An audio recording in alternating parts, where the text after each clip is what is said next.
Good morning class. Now today I am going to complete the remaining part of chapter 8 excretory system.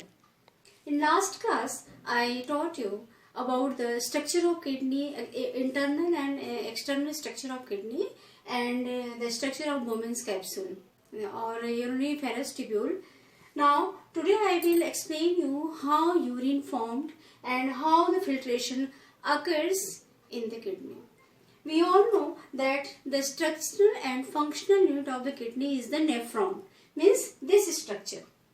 This structure is divided into three parts: Bowman's capsule, loop, proximal convoluted tubule, loop of Henle, and distal convoluted tubule. There are means four parts. It divides into four parts: Bowman's capsule, proximal convoluted tubule, loop of Henle, and distal convoluted tubule. And in these parts, the different steps takes place, so that urine formation takes three steps to filter the blood. First is the ultrafiltration, second is the selective reabsorption, and third is the tubular secretion. These three steps occurs in this nephron. Then how these steps occurs, what is the need of this urine formation, I am going to explain you.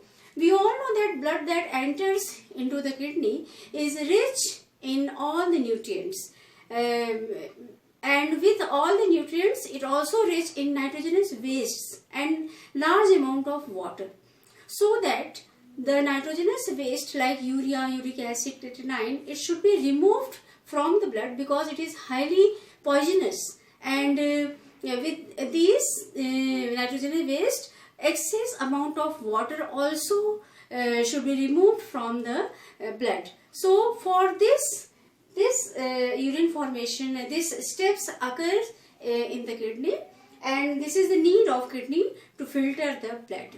Now as I told you in the last class, two arterioles are present in the Bowman's capsule. One is the afferent arteriole and second one is the efferent arteriole.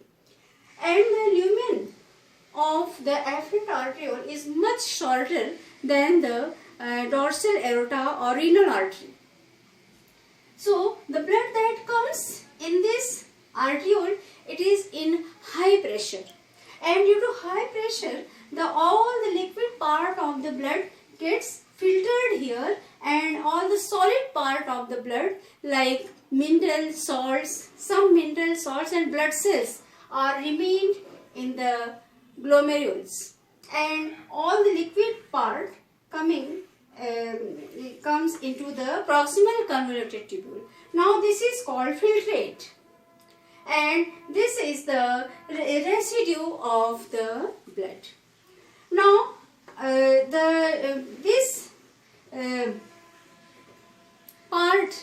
this filtrate not only contains the nitrogenous waste or waste materials, but also it contains very useful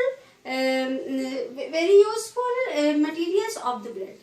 So it should be reabsorbed. The filtration, this step is called ultrafiltration, when the blood is in large high pressure and get filtered. This step is called ultrafiltration, and it occurs in the Bowman's capsule.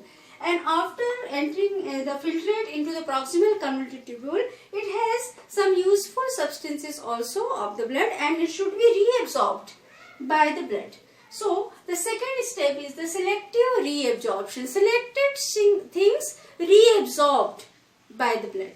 So the blood is coming through this efferent arteriole.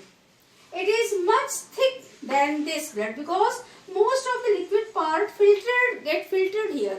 So the blood which enters into the efferent arteriole is very thick, and it comes through this efferent arteriole, and the useful products get reabsorbed by the blood here from the proximal convoluted tubule to the loop of Henle.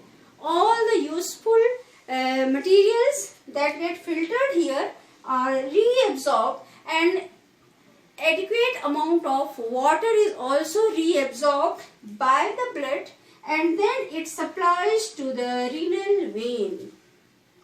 So the blood which is present in the renal vein is totally filtered, is totally pure, but it is not having oxygen in it. It has carbon dioxide in it, because respiration process of the kidney cells also occurs, and because of the respiration process results carbon dioxide. So the blood which is present in the renal vein is free from the nitrogenous waste, but it has carbon dioxide in it.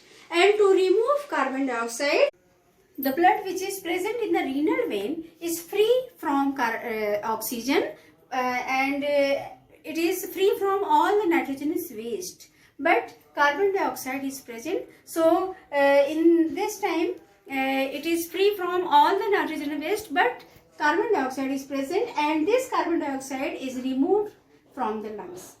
Now after a loop of Henle, the filtrate, after the reabsorption process, the second is the selective reabsorption. After the reabsorption of selected particles or substances from the proximal filtrate, which is present in the proximal convoluted tubule and loop of Henle, the remaining part of the blood is moved to the distal convoluted tubule, and it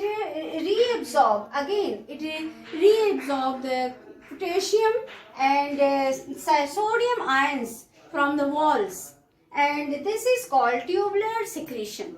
Now it moves to the renal pelvis. Here renal pelvis is present, and it stores the urine in it, and from the renal pelvis the blood moves to the ureter.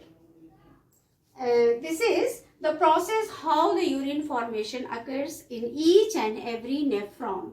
There are 3 steps. First is the ultrafiltration, which occurs in the Bowman's capsule. Second is the selective reabsorption, which occurs in the proximal convoluted tubule and loop of Henle.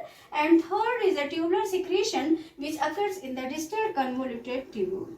And finally, the urine formation occurs in the tubular secretion process, and then urine is stored in the renal pelvis, and from the renal pelvis it moves to the urinary bladder through the ureter.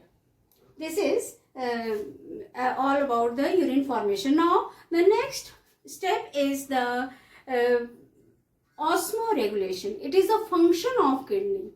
Osmoregulation is the maintaining of the water balance and iron in the blood is called the osmoregulation.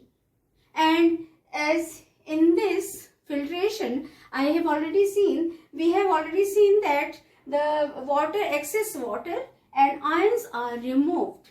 Only the adequate amount of water and ions are reabsorbed here by the renal vein. So in this way, kidney has very important function in the osmoregulation. Osmoregulation is the balance of water and ion concentration in the blood, and this is the very important function of the kidney.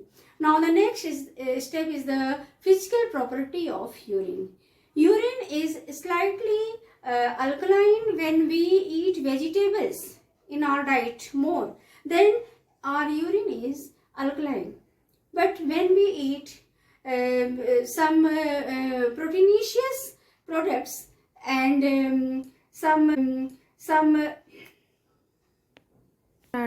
when we eat proteinaceous product, our urine becomes acidic, and when we eat vegetables, it becomes alkaline. So this is the pH of the kidney, and it is pale yellow in color, and its odor is like ammonia. This is the physical property of kidney. When a kidney is not properly worked, means in our urine, when the excess water or excess glucose, excess means glucose particle is present in our urine, then the person it means that the person's kidney is not working properly.